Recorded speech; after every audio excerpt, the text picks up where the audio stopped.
Tête à Tête, le podcast qui part à la rencontre des experts de l'Aberry Fine Foods.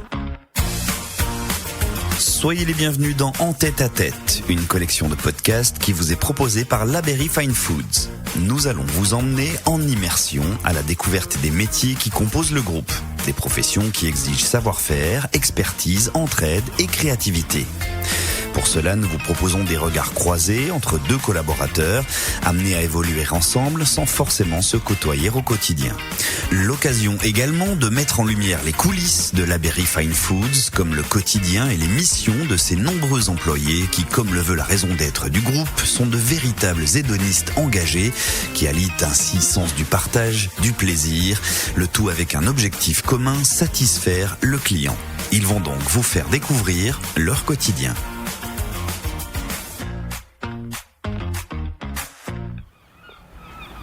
Pour ce nouvel épisode, nous prenons la direction de la Normandie. Nous voici à quelques encablures de la mer, du côté de Fécamp, là où se trouve le site spécialisé dans les produits de la mer. Harengs, saumon ou encore maquereaux sont produits dans cette usine qui compte 250 collaborateurs et même jusqu'à 350 en saison festive. Ici, la marque phare, leader sur le hareng d'ailleurs, c'est Delpierre, le poissonnier engagé et inspirant. Nous allons y retrouver deux collègues aux métiers complémentaires, c'est rien de le dire. Moi, c'est Lily Deneau, je suis régleur en production saumon fumé. Je gère tout le bon fonctionnement et le montage des machines dans l'atelier. Florian Pizio, je suis responsable maintenance préventive du site. Donc je m'occupe de la maintenance préventive des équipements, mais pas que, je m'occupe aussi de tout ce qui est amélioration sur les équipements, la sécurité. Comme c'est le cas chaque matin, les équipes de Lydie, de Florian, mais aussi bon nombre d'autres métiers sont réunis autour du directeur du site. Allez, vas-y, Lydie. Alors, RAS au registre. Florian, tu la balises De quoi permettre à tous de collaborer au mieux. La bonne nouvelle, c'est que les températures, la courbe, en fait, la chambre se met donc à 6 degrés quand c'est vrai le matin avec ses émincés, pour que ça aille en maturation. C'est tous les réglages, on les a fait de A à Z. C'est le fameux et si précieux point opérationnel. Et je suis en train de faire la rive aussi. Il faudrait que je vienne la présenter et puis voir si c'est OK. C'est le moment d'échange entre tous les ateliers, tous les responsables, où on vient rapporter tous les petits bobos, tout ça, du matin. Et donner aussi quelques bonnes nouvelles, j'ai entendu. Oui, c'est ça. Ce qui marche bien, ce qui marche pas bien, mais c'est surtout ce qui marche pas bien. Ça nous donne un peu la température de la journée. Moi, je préfère gérer en priorité. Gérer un peu l'urgence, t'es un peu l'urgentiste alors si je comprends bien. Tout à fait.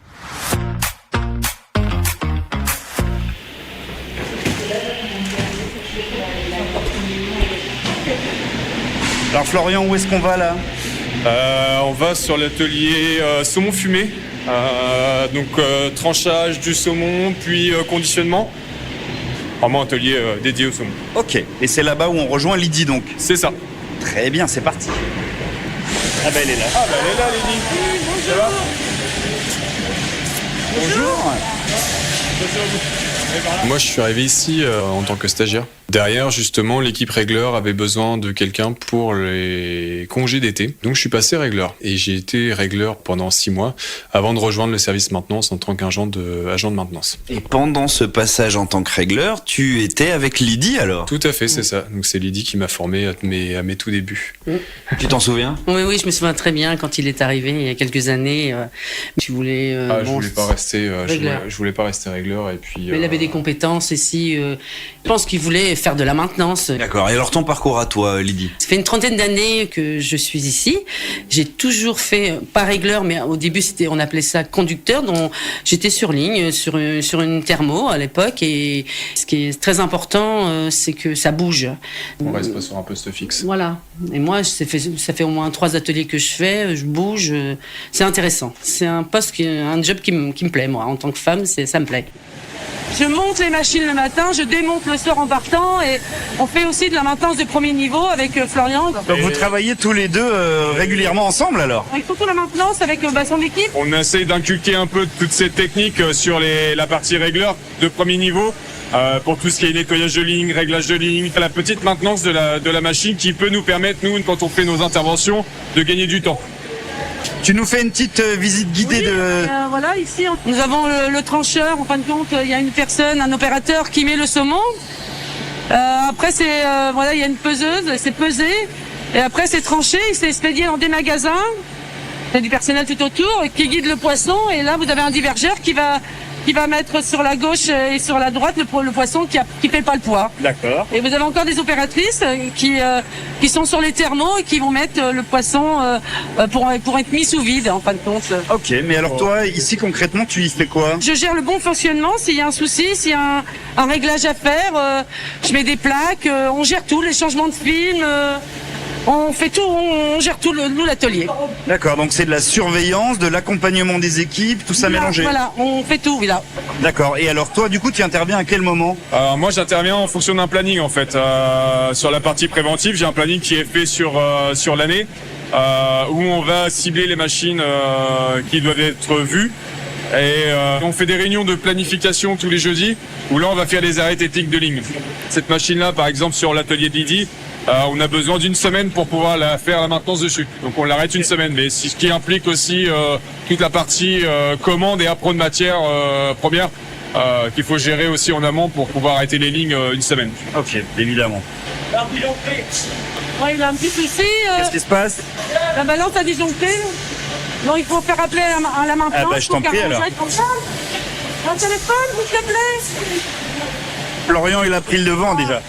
Parce que du coup, on imagine que si cette machine-là qui vient de disjoncter, elle reste trop longtemps à l'arrêt, c'est des grosses difficultés Bah oui, il n'y a pas de derrière. production. On a un rendement à respecter dans la journée. La balance Là, de la il faut ligne de DV. réenclencher rapidement, il faut intervenir assez rapidement. D'accord. C'est où elle est dans le plénum en haut. Là. Tu fais un tour au TGVT pour voir le défaut d'isolement s'il y en a un.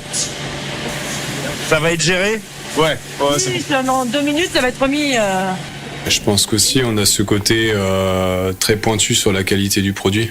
C'est un des piliers de notre métier où on doit avoir ce regard qualité plus que le regard technique que l'on doit avoir sur le quotidien. Oui, c'est comme nous, on fait attention au niveau de la présentation, au niveau emballage, on a des fenêtres, il faut que le poisson soit bien placé dans la fenêtre, si on écarte tous les mauvais produits, en fin de compte, qui n'ont pas un bel aspect, pour que le client soit satisfait et revienne acheter le produit. Ben là, nous avons un trancheur, les opératrices font de l'épilation, on retire le plus gros des arêtes, des écailles. Ça sent bon ici, hein? C'est de la qualité. Ça sent le saumon. Ça sent le saumon fumé. Et il est bon notre saumon. Ah bah, j'imagine. Il est beau. Il donne envie en tout cas. Oui. Ça en fait des machines à surveiller quand même, hein? Ouais. Une machine à monter, hein, parce que moi je suis en tant que femme, je suis plus toute jeune non plus, ça fait beaucoup de choses à Mais monter. si, tu les fais pas. Ah, c'est gentil. Là, voilà, on met nos dorsales, il est pesé, je calcule les tranches. Et nous avons du tapis à la sortie qui ramène sur une table tournante. Là, on vient scanner avec un laser, une caméra, la densité du filet pour pouvoir ajuster les coupes au mieux et ne pas avoir de perte. C'est tellement automatisé, j'allais dire, que on est obligé d'avoir des métiers comme les vôtres alors ici. Obligatoirement. Ce qui est rassurant, c'est d'ailleurs vrai pour vos métiers comme pour ce qui se passe sous nos yeux, c'est qu'on a encore besoin de l'humain et la machine elle peut pas tout faire. Non, elle peut pas. Déjà, elle peut pas se monter toute seule. C'est sûr. Merci pour cette visite. On va aller un peu au calme.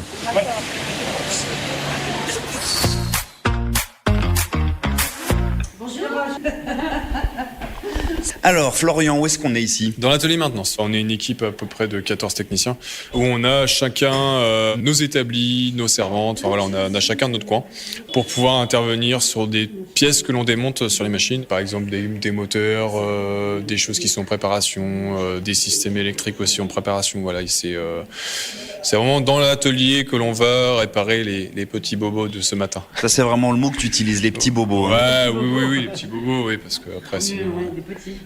Que des gros. Hein. Il vaut mieux, il vaut mieux. voilà.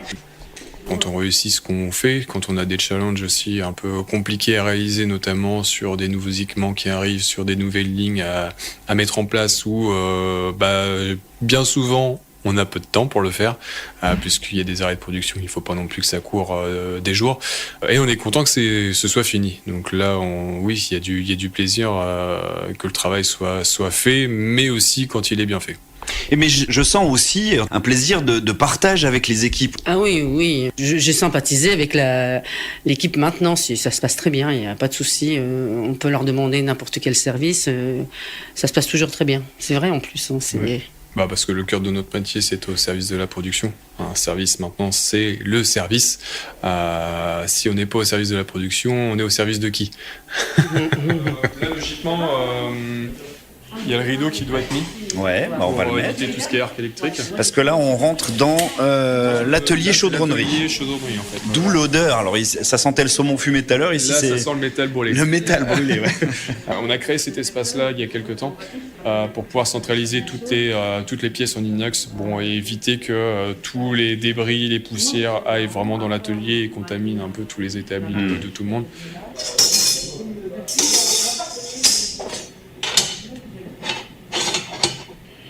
Et donc là, cette pièce sera donc aux bonnes dimensions après cette intervention. Normalement. Bon, on espère.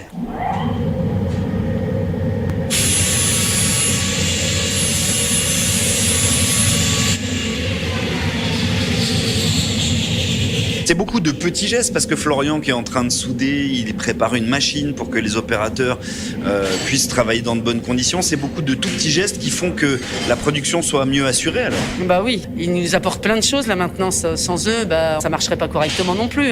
On forme une bonne équipe.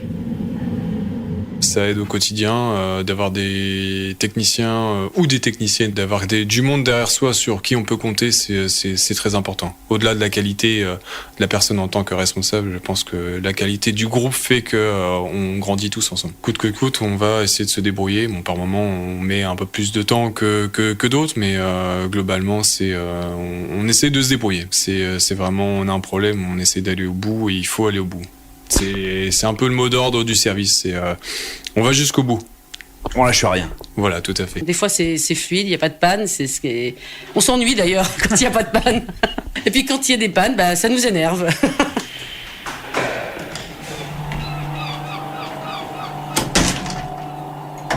Florian, Lydie, un grand merci de nous avoir fait profiter de votre quotidien, de nous avoir fait découvrir vos métiers qui sont complémentaires. C'est peut-être comme ça qu'on peut conclure, non ? C'est ça, tout à fait. Donc c'est ce qu'on disait. Nos deux métiers sont l'un ne va pas sans l'autre. Voilà. Entre régleur et maintenant, je pense que les deux font la paire et on a besoin de chacun pour pouvoir y arriver. Voilà.